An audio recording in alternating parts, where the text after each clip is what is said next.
Like, subscribe and press the bell icon for more videos from PHN Learn. For more videos, download our app from the Play Store. Welcome back to the Android Studio development tutorial. So in the last video we have completed the insert operation for SQLite database. Okay, so whenever we type a record and we click on insert button, the record is added into the database using db.exec SQL function. Now let us go for the next operation, that is search. Okay. So if I am saying that the data is added into the database, I should be able to retrieve it for checking. As we have already discussed, we cannot view this database externally.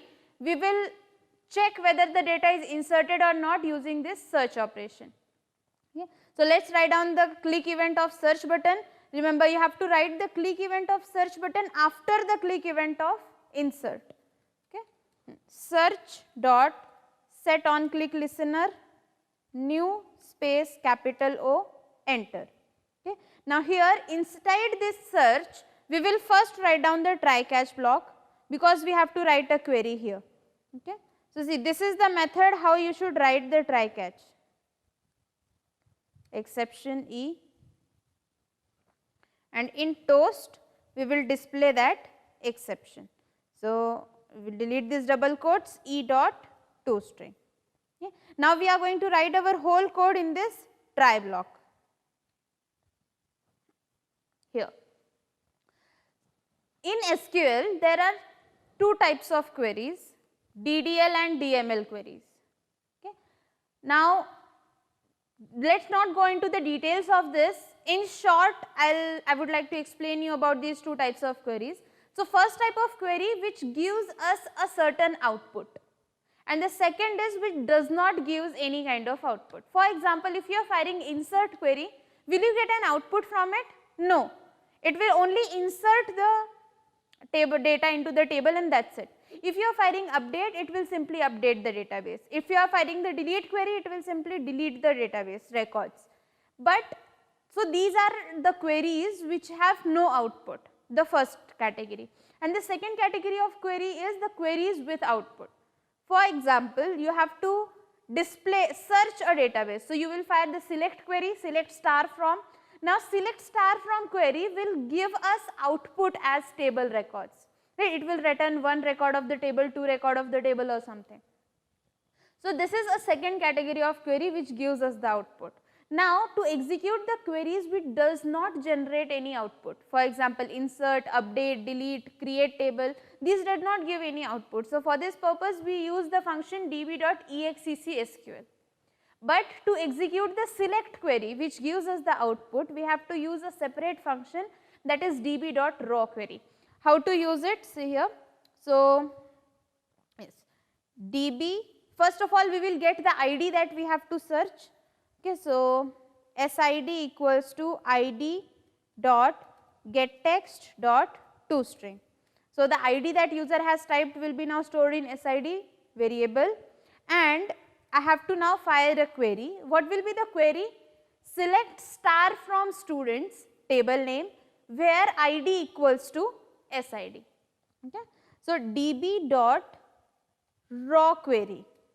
As you can see, raw query function, there are two parameters to this raw query function. First one is query, and after that the second parameter is arguments that you have to pass as null. Okay. So first write down this structure and then in this double quotes write down your query. So that is select star from students, where students is your table name, okay, where ID equals to. Now we have to pass a variable SID. So we have to follow our quotation format. So we will give single quotes, inside these single quotes we will give double quotes, inside this double quotes plus plus, and here SID. So select star from students where ID equals to SID. This query will return us the output, and the output is returned in the form of cursor. So we will store it in cursor C equals to. Now it is giving error because I have typed the whole thing, it is showing press alt enter, the error is resolved. So cursor C equals to db.rawQuery, select star from students where ID equals to SID null. Means what? the query will be executed and whatever will be the output of the query will be stored in the variable C. Okay. Now, after this we have to iterate through this output. First of all, we have to check whether there is a record of that ID or not. Okay. So, here we will write if. Now, how is the output generated? See here, so output is in the form of table. The first row of the table is the heading, ID, name, contact. So, right now our C is pointing to the heading. If I have given ID as 1 and 1 ID's record is present in the database, so after that heading there will be one more row. So, here what we will do, if C dot move to first, means we can move to the first row of the cursor, means there is at least one row that is the output of this query. It means the record is present. So, what we have to do is we have to set the name and contact number to the edit text. Alright. So, name dot set text. Yes, what should be setted? The record from the database, that is C dot get string. What is the index of name? 2, right? It is the position of name is the second column of your table. So, see here, this is our table and name is the second column of our table. Now, in programming, counting starts from 0.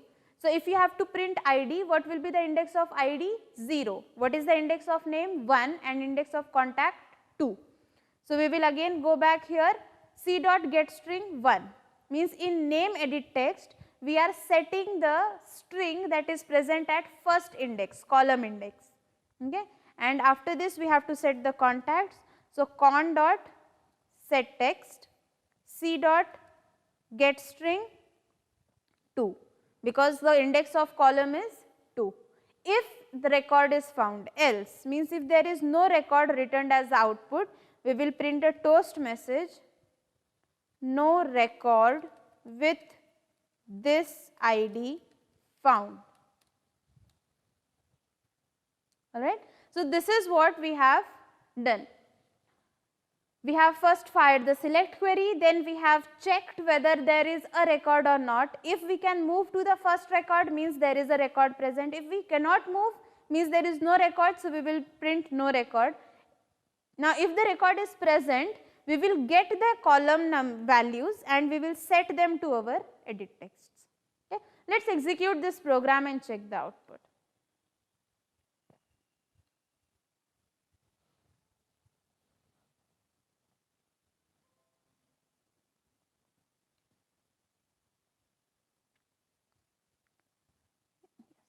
So, last time we have entered record with ID 1 in the insert operation.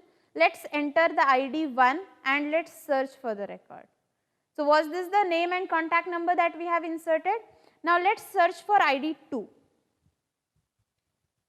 So, for 2 the name was Android, ID 3 Java, ID 4 no record with this ID found. Now, what is happening? The previous records are as it is. I want to change this. If it is saying no record for ID found, these two edit text should be blank. So, here what we will do, how to make them clear or how to make it blank. So, when we will print no record with this ID found, name dot set text blank and contact dot set text blank. Means if record is found, print the name and the contact number, else print blank, set blank. Let us execute it.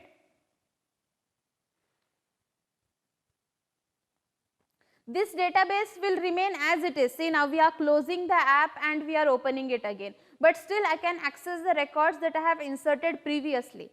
This is because of SQLite database. Okay.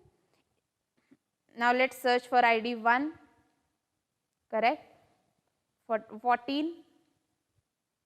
No record with this ID found. Got it? So, this is how we have used the database. Now, you can close this database, you can close this application, you can clear it, and still if you open it after a week, a month or an year, you will get the records that you have previously inserted. Let us say record number 3, search Java, and this is the contact number. Okay. this database will be valid until and unless you don't uninstall this app. Now, if I uninstall this app, then the database will be deleted. Okay. So, this was about the search operation. In the next video, we will complete the update and delete operations of the SQLite database. That's it for today. For more videos, download our app from the Play Store.